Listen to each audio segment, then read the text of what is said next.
SOS Audio presents The Melancholy of Haruhi Suzumiya fan audiobook, written by Nagaru Tanigawa. Chapter 3.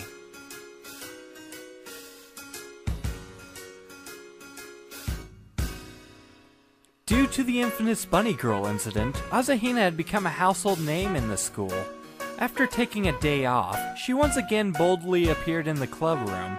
As there hadn't been any decent club activities yet, I brought an Othello board which had been buried deep in my home long forgotten, and played some games with Asahina while chatting with her. The website was done, but it was as good as useless as there were no visitors nor a single email. The computer was only good for surfing the internet. If the guys from the computer club ever found out, they'd cry themselves to death. Sitting next to Nagato, who as usual was reading her book, I started the third round of Othello with Asahina. Suzumiya-san sure is taking her time. Seeing that she wasn't affected by what happened before, I breathed a sigh of relief. No matter what, to be able to be in the same room with a cute girl who's 1 year your senior is enough to make one giddy. There is a transfer student coming in today. I bet she went to look for him. Transfer student? Asahina raised her head like a small bird. Haruhi was excited when she heard that there's a transfer student in class 9. She really seems to like transfer students.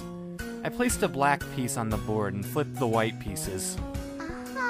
Oh yeah, Asahina-san, I never thought you'd come back today. I did hesitate for a while, but I was a bit concerned, so in the end I came. Where have I heard that before? What are you concerned about? She flipped one of the board pieces with her tiny fingers. Nothing. I turned around and noticed Nagato staring at the board. Her face was static like a clay doll, but under her glasses, her eyes showed a glare never seen before. Her glare was like a newborn kitten, amazed at seeing a dog for the first time. I traced her vision towards my hand, which was holding the board piece. Nagato-san, you wanna play? After I said that, Nagato robotically blinked her eyes, and in a very minuscule way that you wouldn't even notice unless you paid very close attention, lightly nodded her head. So I swapped seats with Nagato and sat beside Asahina. Nagato picked up one of the pieces and studied it intensely. When she discovered the pieces would stick together because they were magnetic, she recoiled her hands as if she were frightened. Nagato-san, have you ever played Othello before? She slowly shook her head. Do you know the rules then? The answer was negative. Well, see, as you're holding black, your objective is to surround the white pieces with your black pieces, and then you flip the surrounded white pieces over and they become black. In the end, whoever has more pieces wins. She nodded her head. Afterwards, she elegantly placed the pieces on the board, though she was kind of clumsy in flipping the opponent's pieces. After the opponent was changed, Asahina started to appear more anxious.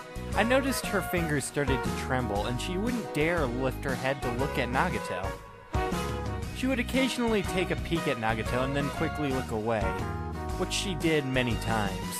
In the end, Asahina couldn't really concentrate, so Black quickly took a clear advantage in the game. Asahina seemed to be very wary of Nagato.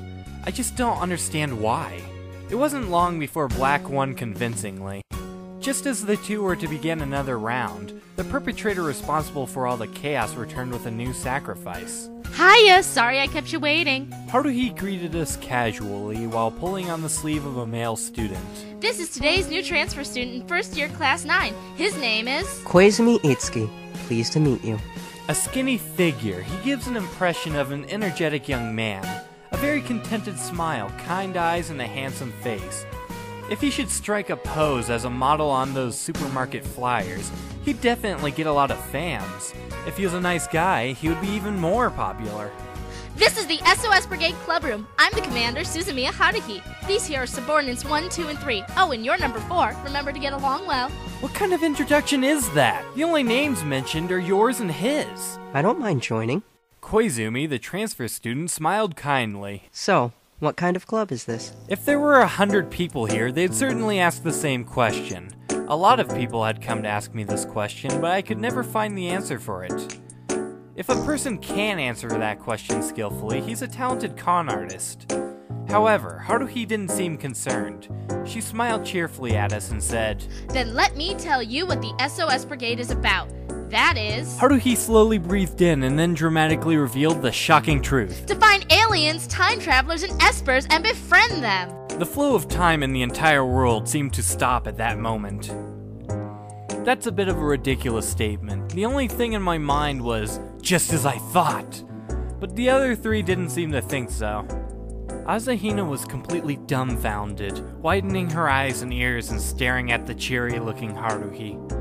Nagato was the same. After turning her head towards Haruhi, she stopped as if she ran out of batteries. What surprised me was that Nagato's eyes widened a little bit. For someone who doesn't show a lot of expression, that is a pretty surprising reaction. As for Koizumi, he gave a somewhat enigmatic smile. It was hard to know what the smile meant. A moment later, Koizumi was the first to get back to his senses. Ah, I see. As if he understood something, he looked at Asahina and Nagato and nodded in comprehension. As expected from Suzumiya-san. After making this ambiguous comment, he continued. No problem. I'll join. I look forward to working with you guys. He smiled, showing his bright white teeth. Hey, did you just accept her explanation just like that? Did you really even listen to her? Noticing a confused-looking me, Koizumi suddenly came and stretched his hand towards me. I'm Koizumi. As I just transferred today, there's still a lot for me to learn. Nice to meet you. I shook the polite Koizumi's hand. Sure, He's Kion. Haruhi introduced me of her own accord and then pointed to the other two. The cute one there's Mikuru-chan, and the four-eyed one is Yuki-san. Crash! A loud noise thundered. It was Asahina who tripped over her chair as she was trying to get up. She landed face first on the Othello board. Are you alright? Hearing Koizumi's voice, Asahina reacted by turning her head, doll-like, and looking up at the exchange student radiantly. That look is pretty annoying. I'm fine. Great! We now have 5 members. The school won't be able to do anything about it. Right! The SOS Brigade is open for business. Everyone, let's work together and move forward. What do you mean open for business, Missy? Nagato had already returned to her seat and went back to reading. Nagato-san, Haruhi has already counted you as a member. Are you okay with that? After Haruhi said she wanted to take Koizumi on a tour of the school and left, Asahina said she had things to do at home, so only Nagato and I remained. I wasn't in the mood to play Othello, and there's not much fun to be had watching Nagato read, so I decided to go home as well. I picked up my bag and bid my farewell to Nagato. I guess I'll be going then. Have you read the book? Hearing her say that, I stopped in my tracks. Turning around, I noticed Nagato looking at me with her near-expressionless eyes. What book? Oh, you mean the thick hardback one you lent me the other day. Yes. Oh, I haven't read that yet. Should I return it to you? There's no need to. Nagato never minces her words. She always gets straight to the point in one short sentence. Remember to read it today, as soon as you get home. Her voice had a tone of command to it. Besides those required by literature classes, I rarely touch novels, but since Nagato recommended it, it should be quite interesting. Alright, I will. Hearing my response, Nagato went back to reading her book. Which is why I found myself pedaling my bike as hard as I could in the darkness. I returned home right after saying goodbye to Nagato and went straight to my room after dinner to start reading the foreign science fiction novel she shoved to me. Just when I was getting dizzy from the sea of words in front of me, I decided to flip through the book, wondering if I could ever finish reading this, when a bookmark fell out and landed on the floor. It was a strange-looking bookmark with flowers printed on it. I flipped it around and found a line of words written. 7 o'clock tonight, waiting for you at the park outside the station. The words were so neat, as though written by a computer.